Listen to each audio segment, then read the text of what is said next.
Olá, pode aumentar o som porque tá no ar o novo episódio do Segundo Ouro Fino, o podcast da Ouro Fino Saúde Animal para falarmos de diversos aspectos relacionados ao mundo corporativo. Eu sou a Mariana Anselmo, integro o nosso time de comunicação e já começo dando as boas-vindas novamente aqui no Segundo Ouro Fino ao Bruno Menegaso, nosso gerente financeiro e de relações com investidores, que hoje veio compartilhar a sua trajetória profissional com a gente. Bruno, seja muito bem-vindo e para quem está ouvindo a gente, já relembra, quem é você? Olá, Mari, obrigado pelo convite. Olá a todos que estão ouvindo o nosso podcast Segundo Ouro Fino. Eu sou o Bruno, sou gerente financeiro de relações com investidores aqui no Ouro Fino. Cuido da parte financeira, da parte de captação de recursos para a companhia, projetos financeiros, relações com investidores, crédito e cobrança. Então, uma série de áreas que eu tenho aqui sobre a minha gestão, inclusive também México e Colômbia. Então, é isso que eu cuido aqui no Ouro Fino, sobre a gestão do Marcelo Silva, que é o CFO da companhia. Muito bacana. Bruno também é conhecido como o marido da Carolina, o pai do Benício, o pai da Beatriz e um nadador exímio, né, Bruno? Conta pra gente esse lado B. Ah, tá bom. Não, eu faço natação, eu tenho feito umas travessias aí. É bom para poder ter um outro objetivo, tá com o corpo, né, em dia, cuidar da máquina aqui, né, que vai levar a gente longe. Tem que, né, fazer a manutenção preventiva. Então, a natação é minha válvula de escape e meu jeito de ficar em forma. Manutenção preventiva, a máquina que vai cuidar da gente, falando do corpo humano, esse é um vocabulário que vem da sua profissão de base, né, Bruno? Você é um engenheiro de formação? Conta isso pra gente. Exato, Mari. Eu sou engenheiro eletricista, engenheiro eletricista em finanças, né, que até é o nosso bate-papo aqui de hoje, né?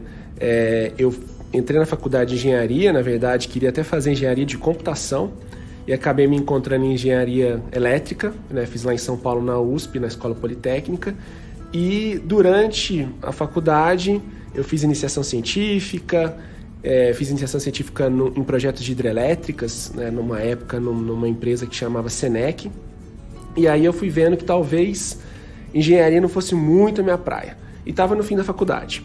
E fiz um processo de estágio no Banco Itaú.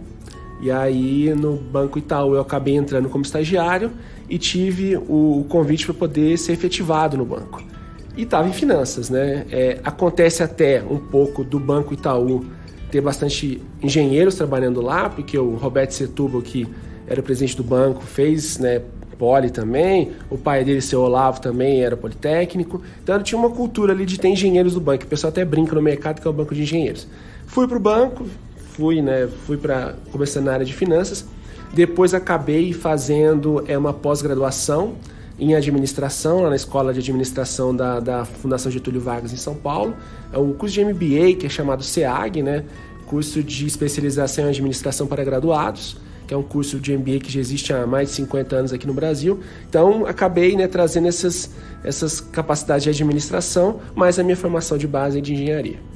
E Bruno, você estava falando um pouquinho dessas habilidades, então, que acabaram dando match. Conta um pouco mais pra gente na sua visão, e hoje, né, você também é um gestor de pessoas, então como que você reúne todas essas características e habilidades para o seu dia a dia? Como é que você faz isso dar certo na sua profissão?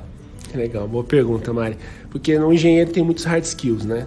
Então, eu acho que o importante ali, para a minha formação especificamente, foi me jogar para outras atividades, né? Então, durante a faculdade, eu cuidei de sala de computadores lá do departamento, eu fui representante discente lá, suplente na época de um outro colega meu, me envolvo com atividade de terceiro setor há muitos anos.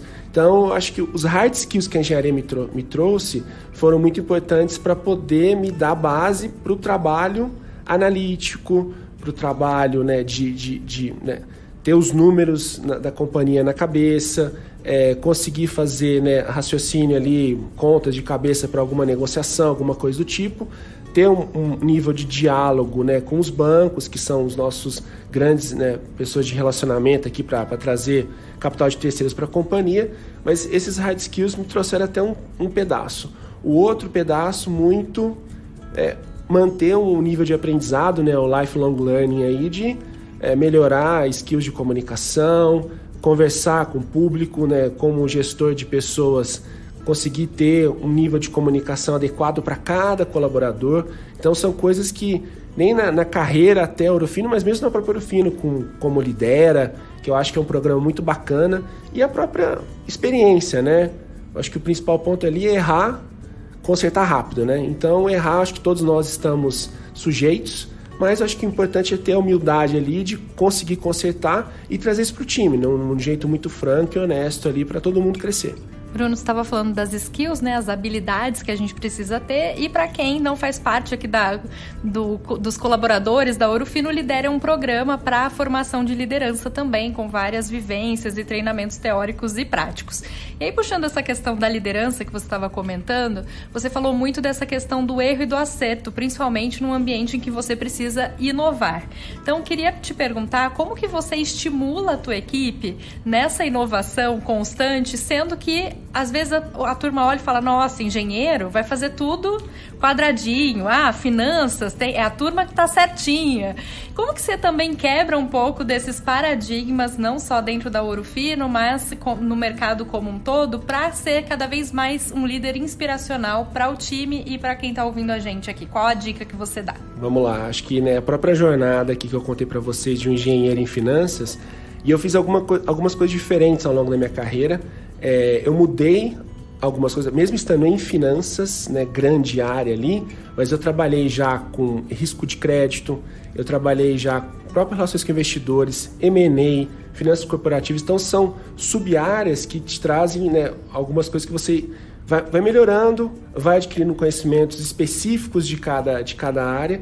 Agora, o que eu acho que é importante para o time que eu trago para eles, né, é que você pode ser criativo. Nossa, mas pode ser criativo? Eu aprendi isso esses dias, inclusive, né? A gente teve um workshop aqui que a gente fez de finanças, mas a gente falou de criatividade, a gente trouxe até o pessoal da Escola Absurda, e a gente viu que existe um framework para ser criativo. Nossa, então, e eu acho isso super legal, porque, como você mesmo disse, quadradinho é ser cartesiano, que a gente diz, né, em engenharia. Então, como é que você pode ser criativo? Você pode ser criativo pensando em formas diferentes, ou fazendo... com algumas metodologias, como metodologias ágeis. Então você tem um arcabouço de trabalho, um framework ali para poder estimular a sua criatividade. E o que eu falo para o time? Tentem fazer isso. Então, a gente está numa jornada lá na gerência financeira de melhorar processos. E eu sempre falo com o time para a gente olhar no nosso processo diariamente. Então, se você consegue melhorar, fazer algum job de automatização, de alguma coisa individual que você faça ali, que é todo dia a mesma coisa e que um computador facilmente vai te ajudar, libera tempo para você ser criativo. E o criativo é o quê? É olhar para os processos de uma outra visão. Então, a gente quer aqui, né, acho que mais do que tudo, a gente vai passar por grandes transformações ao longo da nossa vida. Existem profissões que a gente nem conhece. Então, essa capacidade de se reinventar, eu acho que todo mundo deveria trazer. Por quê? Porque mesmo o analista financeiro, a gente não sabe o que vai ser o futuro da profissão dele, porque muita coisa pode estar automatizada, e aí como é que ele vai agregar valor? Ele vai agregar valor sendo um bom criador de valor. Aí como é que eu crio valor? Então, se você elimina um custo desnecessário, se a sua hora é mais aplicada em alguma coisa que um computador não faria, que é alguma coisa, né, de contato humano, né, que você possa extrair valores que a máquina não vai extrair, você está em grande vantagem. E como é que você faz isso? Você repensa. Então, eu acho que não é vergonha nenhuma mudar os caminhos, mesmo se você eventualmente está em RH e quer ir para finanças, está em finanças e quer ir para RH, está numa área técnica e quer ir para uma área mais relacional, acho que tem espaço para todo mundo, e a gente tem uma série de exemplos aqui no Ouro Fino de pessoas que se reinventaram. Então eu acho que é muito de cada um individualmente, tá? E aí outra coisa que a gente fala aqui de trilhas de carreira, que a trilha de carreira pertence a cada um de nós. Então você tem que ser o protagonista da sua própria trilha. Não vai cair no seu colo. Agora, uma vez que você queira percorrer os caminhos ali de autoconhecimento, uma oportunidade, uma janela de oportunidade certamente se abrirá na sua frente. Então, é muito de se questionar no bom sentido, né? Como é que eu posso melhorar todo dia? E sempre pensar em processo, né, Bruno? Assim, como eu vou fazer isso? Você trouxe uma fala no começo aqui do nosso bate-papo que era estava acabando minha faculdade de engenharia e pensei, acho que isso não vai ser para mim. E a partir desse momento, você foi trazendo aqui ao longo da tua fala como você criou esse processo. Para quem às vezes está nesse momento de repensar a carreira, ou para quem está começando uma jornada profissional, ou às vezes está acabando a faculdade falando, opa, tive esse mesmo sentimento que o Bruno. Qual que é a dica que você dá para que as pessoas possam se desenvolver sem parada? Nossa, ótimo ponto. Você estava fazendo a pergunta, estava passando um filminho aqui na cabeça, né? Eu acho que o que eu fiz várias vezes ao longo da minha carreira foi ter um pouco de cara de pau. E o que é cara de pau? Às vezes ir perguntar. Então, pra você ter uma ideia, eu estava lá fazendo engenharia de computação e eu talvez não fosse aquilo que eu quisesse. Eu fiz uma iniciação científica em TV digital na época, quase 20 anos atrás, e aí não era bem o que eu estava imaginando, que aquilo ia me deixar feliz como carreira. Eu fui falar com o diretor de um outro departamento. Eu pedi um tempo com ele e ele me atendeu super bem. Ele me mostrou os laboratórios, me mostrou toda a estrutura do outro curso que eu poderia escolher. Eu acabei escolhendo. Quando eu fui para o banco, e eu estava pensando em mudar eventualmente ali, se tivesse alguma oportunidade, eu conversei com um superintendente do banco que tinha acabado de trocar de empresa.